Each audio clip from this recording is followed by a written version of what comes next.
Welcome to another episode of Raven Conversations. I'm Joe Seamandel, State Public Affairs Officer for the Washington National Guard. And today I'm joined by Warrant Officer 1 Catherine Trujillo. She's a warrant officer, an aviation warrant officer, and she's going to tell you about kind of her journey on becoming a warrant officer, becoming an aviation warrant officer, and then how you, other guardsmen, could potentially become a warrant officer. I'll give it up to you there, Chief. So yes, I am Warrant Officer 1 Catherine Trujillo. The culture in aviation is a little bit different, so when somebody calls me by my entire name, I get a little bit shook because we call each other by our first names. So it's Cat if you see me in passing, and if you feel uncomfortable with that, it's okay. You can call me Warrant Officer 1 Trujillo, or you can call me ma'am. That's fine. But in a nutshell, I am a warrant officer aviator.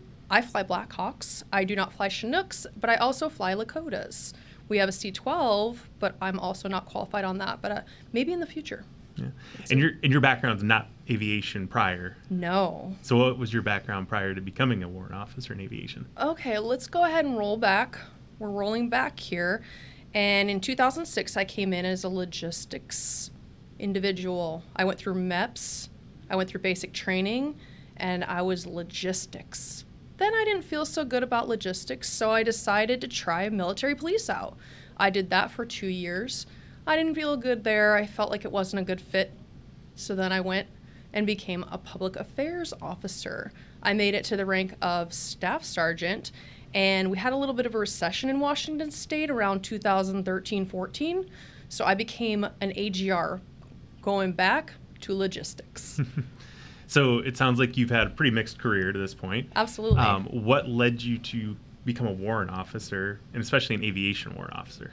So that goes back to a lifelong dream of wanting to fly and not feeling like I had the opportunity in the civilian side of the house. I'm also a mother of 5. So along the way in life, I put my priorities around my family. After my youngest child, Phoebe, turned 3 years old, it was time to start thinking about what I wanted to do when I grew up. And that was becoming an aviator. I was told I'm too old. I was told that I need to focus on my AGR career. If I gave that up, I'm going to be a hobo somewhere. But I said, no, I don't think so. I'm going to keep asking. And if I get a hard no, then I'll say that I tried, because I can't not try and then have that regret later on in life. So you mentioned too old, and kind of in our conversation, it sounded like you kind of had to break down a lot of barriers. Can you kind of explain those barriers you had to break down to get to an appointment to be a warrant officer? Yes. So initially, as you were trying to become qualified as a warrant officer in general, you need to meet the qualifications of being an aviator. There's age requirement, there is requirements to be a U.S. citizen, there is a medical requirement that you be physically ready. There is a corrected vision for 20/20 and many other things involved in that avenue. There is also the aviation flight instrument test. They want to see if you're having an aptitude in flight. That's the SIFT test. You have to get over 40 on the SIFT test, which I did. So all of these hurdles, including behavioral health, because if you have any behavioral health history, you need to go through that hurdle. Finally, the age waiver. I was absolutely not qualifying when it came to the age, because I was a 35-year-old person and the age cutoff is 32 max. So you want to be like 31 when you walk through the doors at Fort Rucker. That's what they want. I was nowhere near that. So I kept getting yeses. I went through a flight evaluation board and I was selected. They gave me the opportunity. I told them what I wanted and they asked me, can I be committed to them? And I said yes. So they said yes back. Okay. So it sounded like there was a lot of different hurdles, and then you get to flight school. Yes. And you're there as probably one of the oldest students in the class. So how was flight school? And kind of talk about that. Flight school was fun. We started with ground school, and they taught us about aerodynamics. After we were given tests and trusted by saying, yes, we understand how this magic helicopter works, they were giving us the opportunity to fly in a Lakota. I got my first solo flight in a Lakota with my buddy Olivia, who I went through the entirety of flight school with, being continuity all the way through with the same person, like a battle buddy, but we call it stick buddies. So you go through ground school, and then you start about month 3, you're flying. There is a warrant officer basic course that you're going to go through, part 1 and part 2. One is on the beginning of the flight school phase, and one is on the end. After you're done through your initial entry rotary wing training in the Lakota, you are given your classes for your advanced airframe, which mine was UH-60 Mike.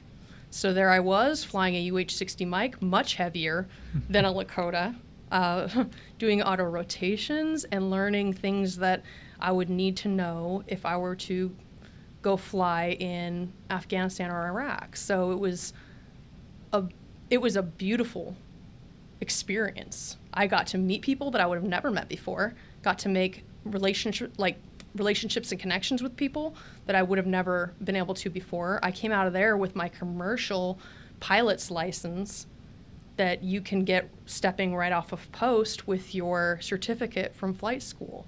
So it was an amazing once-in-a-lifetime experience. And it sounds like you're now sharing kind of your history and your broad history in the Guard. Yes.